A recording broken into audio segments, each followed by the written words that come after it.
So what I had you do when you first come into class is you got into small groups and you talked about what you thought empathy was, and you tried to think of some examples. How many of you think that you may have used empathy before? Thumbs up, thumbs down.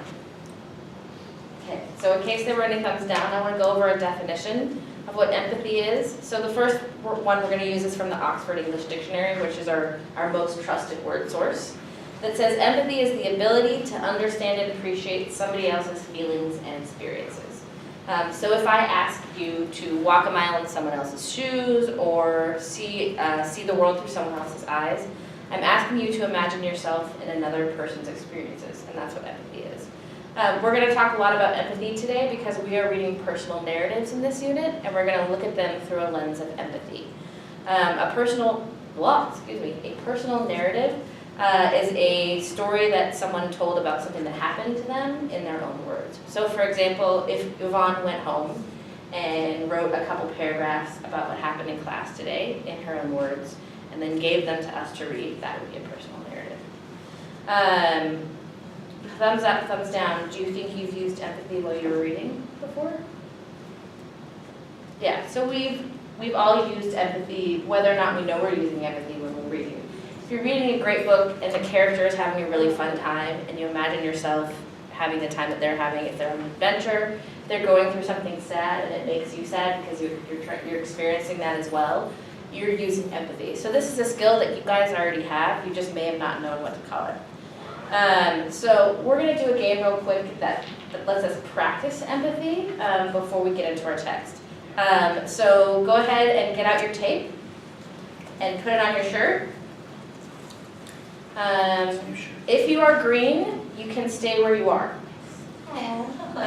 If you are red, please stand up.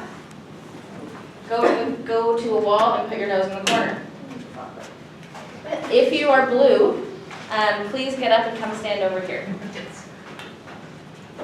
So greens, you are between 30 and 50 years old. You have all power. You have a great job, your life is fun, like you guys are good to go. If you're red, you're over 70. If you are blue, you are under 15 and you must do everything that the greens say. So I'm going to give you guys a minute, and in that time, greens, you can give, within reason, suggestions to the blues like hop on one foot, make elephant noises, kind of whatever you want. If you're over 70, please just stay in the corner. All right, so I'm going to give you about a minute starting now. Go visit one of the over 70 people and make them feel less lonely. Less lonely. They're over 70, yeah. You're trying to maybe make them do something more fun or humiliating. Fun? Oh, okay. Boring, like community service. No. Okay. Like, hey, I'm going to be green for a second. Hey, under 15s, jump up and down on 1 foot for 2 seconds. I was trying to show some empathy. Okay.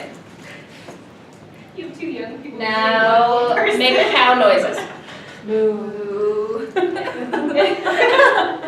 Okay, push-ups. Oh my god. Try. Okay, now we're gonna switch. If you are green, if you're red, you can come sit down. If you are green, please stand up. If you're blue, please go to the corner.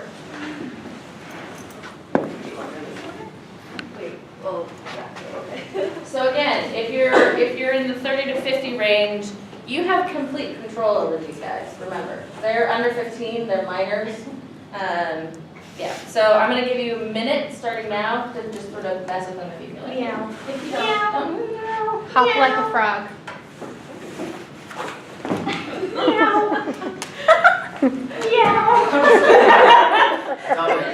Go ask one of the ladies in the corner what their name is. Like old people. Yeah, ladies in the corner don't have their nose in the corner.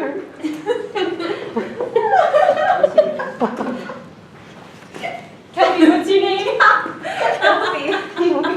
Okay, now we're going to switch one last time. So whatever role you haven't had before, that's your new role. Oh. So if you're red, you're in the middle. Youngins. Yeah. Benjamin Button's disease. Yeah, so Hey, Dominic, blue, you're is your in the nose in 30 the to corner? 50s. So will the elderly community please put your nose in the corner? Get in there. Face outwards, you're not involved. Okay, I'm gonna give you a minute to deal with these minors. Starting now. Meow.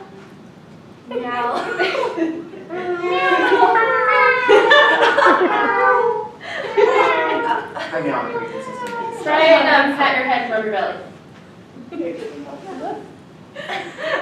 Oh, you got it. I didn't really think about it, but I think I got it. Turn in a circle 4 times. Turn in a circle while rubbing your belly. Way ahead of you. You guys are too nice. Okay, you guys can now return to your seats. Can't ask. Yeah. So, take out your journals, and I'm gonna give you, I would have given you a handful of minutes, but I'm gonna give you a minute or two to think about the following questions and jot down some notes. How did you feel at each stage of the game? Did you have a favorite demographic? Did you have a least favorite? Why do you think you felt that way? Number 2, does the game reflect how people in your community are treated? Did it seem similar to things that you have seen? And then 3, if we get there, try and think of other groups in your community that may experience exclusion or that we may treat differently than we treat others. So go ahead and take a couple minutes and jot down a few notes.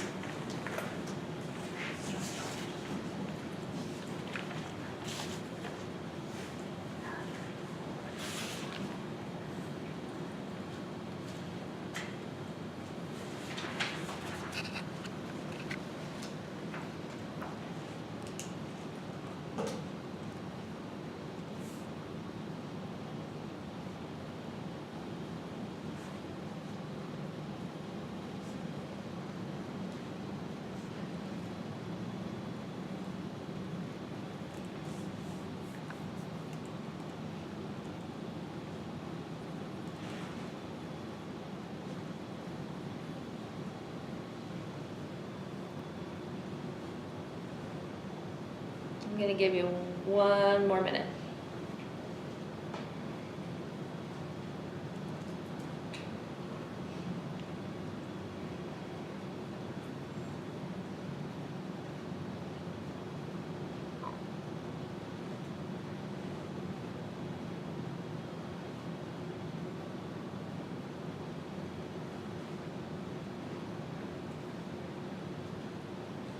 Okay, now with the person next to you, your turn and talk partner, turn and talk about some of your answers to the questions. And yeah, I think a group of 3 is totally fine. So I said that when I was in the 70s group, I felt useless. It was lonely. And alone. I didn't know how to focus.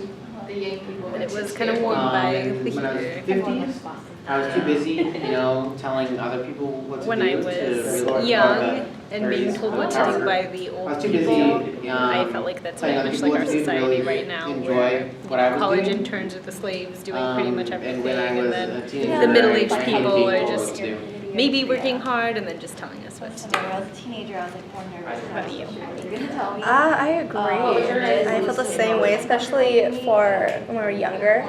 I feel like a lot of minors, they think we're controlling their lives like anyone upper in the 30s, kind of like how they should behave. It's always on news, what they should be doing. They're so involved in their lives. Groups in your community that may experience exclusion like that? Do you want to do question 2? People with disabilities. So, You're treated.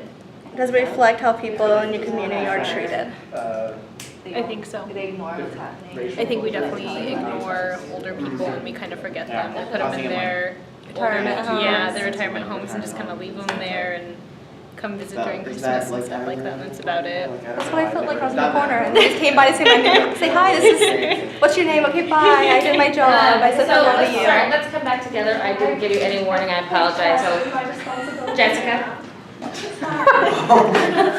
That was like a real teacher.